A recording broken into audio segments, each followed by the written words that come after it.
Granny's cottage. Oh, wow. Oh, what do you think of that? That's lovely. That's all it was done.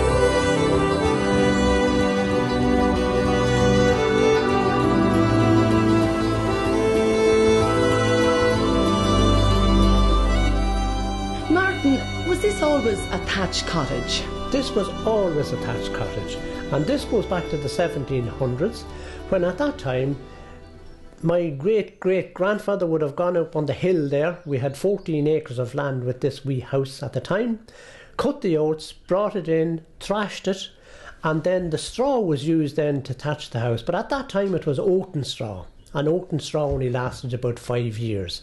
So when I was living in this house, it was thatched twice during my 14 years living here. Unlike today when people thatch with reed, which is supposed to last for 30 years. Martin, we've beautiful pieces of furniture in here. It's all very authentic. What have you got? Well, we've got all the stuff that was in these houses at the time. For instance, we have the settle bed, which is right here.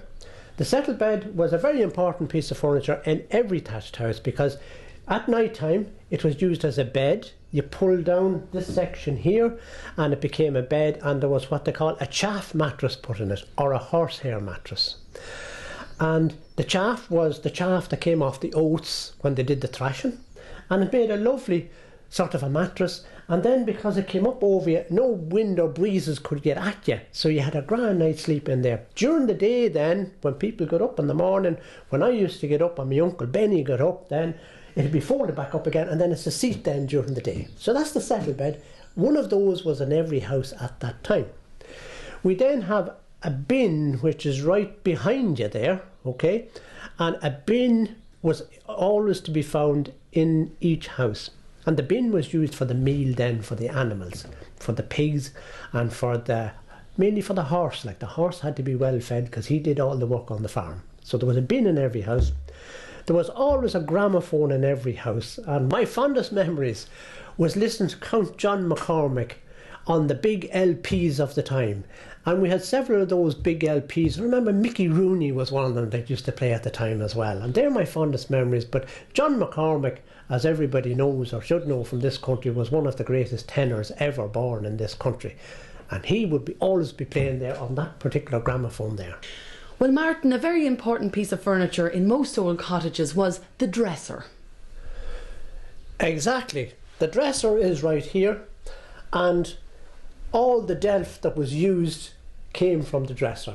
And usually you would find the willow pattern on the dresser. So what you see here is the willow pattern, and that was usually taken out for very posh and distinguished guests when they arrived. But apart from that, we kept all the old mugs and cups in these little drawers down here. Martin, behind you is another interesting piece of furniture. On first look, I'm not exactly sure what it is, but I think it's a churn. Oh, that's exactly what it is. It's a churn, and let me show you now how we use the churn. This churning could take an hour, 2 hours, or 3 hours. And this is how we did it. This is what's called the dash.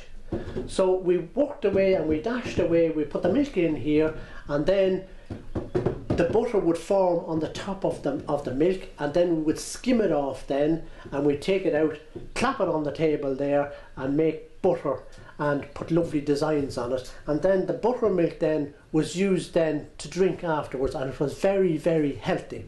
And when anybody visited the house, they always had to give it a whack of the dash to put luck on it and to bring butter on it. And if somebody who wasn't very popular came in, they could take all the butter off the churn and take it away with them. So it was very important who arrived when you were in the process of churning the milk.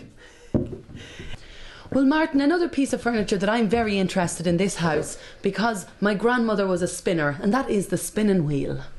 The spinning wheel you would find in every house back those times. And my grandmother was one of the best spinners in Ireland. In fact, she spun a pair of socks for De Valera. He came to the hill one time, visited the house, saw her spinning, and asked for a pair of socks. And my grandfather says, "You dirty looking idiot," gave him a pair of socks, and we needed the 2 shillings and 6pence for to buy something for the house. What were you thinking of doing? that was grand. And a month later, in this lovely little green envelope, arrived a £10 note from De Valera for the socks. Martin, what is your earliest memory of the hills that are beside you and the wonders that lay beneath the clay? Well, my earliest memories were going up with my grandmother, Lord rest her, Maggie Heaney, the house that we're in here now. And she took me up there to make a wish on the hag's chair.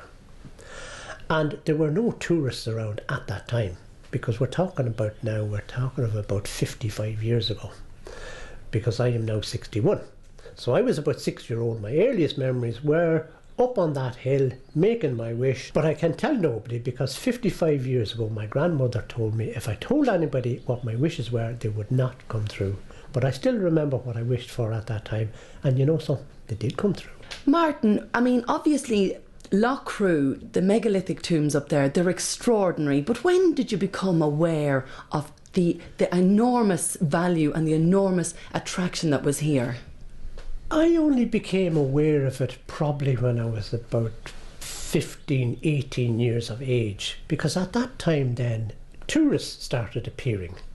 And my very first recollection of a tourist coming here was an Englishman came in here one time and asked to use the public convenience.